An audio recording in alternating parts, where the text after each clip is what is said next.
So I'm going to just try to define love drugs, since we go to all the trouble of naming the book after these words. I felt like a definition should be would be appropriate. And basically, they're just drugs that affect love. As I indicated in the passage that I read, drugs are essentially just chemicals. They're usually thought of as the subset of chemicals that are relatively easy to take into the body and that have some sort of physiological or psychological effect. And so, I've quickly defined drugs here. Love is harder to define. We have a whole chapter where we give an account of love in the book. I'm not going to talk about love right now in terms of trying to give necessary and sufficient conditions or anything like that. Instead, I just want to get into some specific examples that should give you a sense of how this might work, using some examples other than MDMA or the psychedelic drugs that I alluded to. So these examples I'm about to give you come from this paper, which is called Lust, Romance, Attachment: Do the Side Effects of Serotonin-Enhancing Antidepressants Affect Romantic Love? So the class of drugs that I'm going to discuss for the next few minutes are what are sometimes called selective serotonin reuptake inhibitors. And this is the most commonly prescribed drug for depression, as well as some anxiety disorders.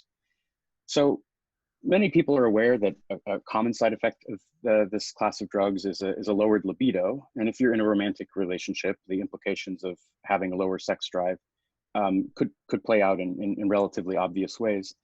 But I just want to give you a concrete example of this. So this is a case study of a 26-year-old man who had panic attacks that required high doses of an SSRI. He soon experienced diminished libido and impotence. A handsome, personable, intelligent man, he was readily sought after by women. However, he ended several relationships because he was too embarrassed about his inability to perform sexually. Although he tried several other medications, he was able to control his panic disorder only with high doses of serotonin enhancers. Eventually, he retreated into a social life in which he avoided serious dating and only has non-sexual relationships with women. So many people are aware of that side effect. There's a little bit of work now coming out suggesting that SSRIs, for some people, can have higher level blunting effects on their emotions. One of them is that it can cover over your own maladaptive feelings of sadness, which is maybe the point of the drug. But there's some case studies suggesting it can also diminish your ability to care about the feelings of other people as well. And so this is one of these interpersonal effects of drugs, which I've suggested have not been very well studied.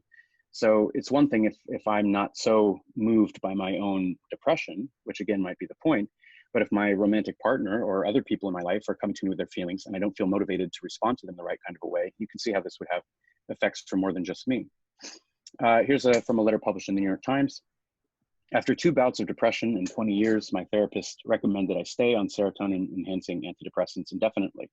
As appreciative as I was to have regained my health, I found that my usual enthusiasm for life was replaced with blandness. My romantic feelings for my wife declined drastically.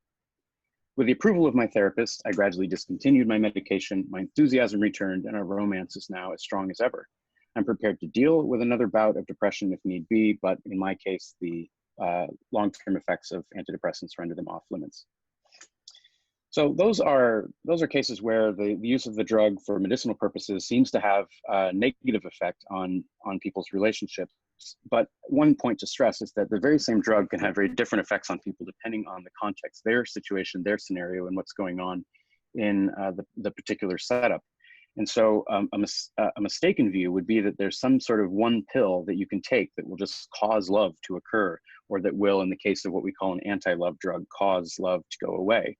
Rather, there's going to be a multiplicity of effects that can only partially be predicted, and it's going to depend on certain things like the psychological profiles of the people, what particular problems are occurring in their relationship, and so forth. But again, let me just give you a concrete example. So in this case, before they got on antidepressants, Susan's tendency to rail at length about whatever happened to be irking her exacerbated Will's extremely self-critical tendencies. In her depression, she'd tend to lash out. In mine, I'd tend to sink inward, he says, heading down a bad path. Now, though, they agree their marriage is much better balanced. Susan's rough edges have softened, as Will puts it, and this, plus the boost medication has given his own confidence, he's become more forthcoming.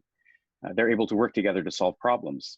We really are each other's best partners, Will says. To call us soulmates, I think, would be, it's hidden here, accurate. So I just want to make a few quick points to set up the general territory here, and then we'll get into some of the more complicated ethical puzzles. Point number one is we have good reason to think, based on existing evidence, that certain drugs that are already in widespread use are having potentially serious effects on our romantic and other relationships.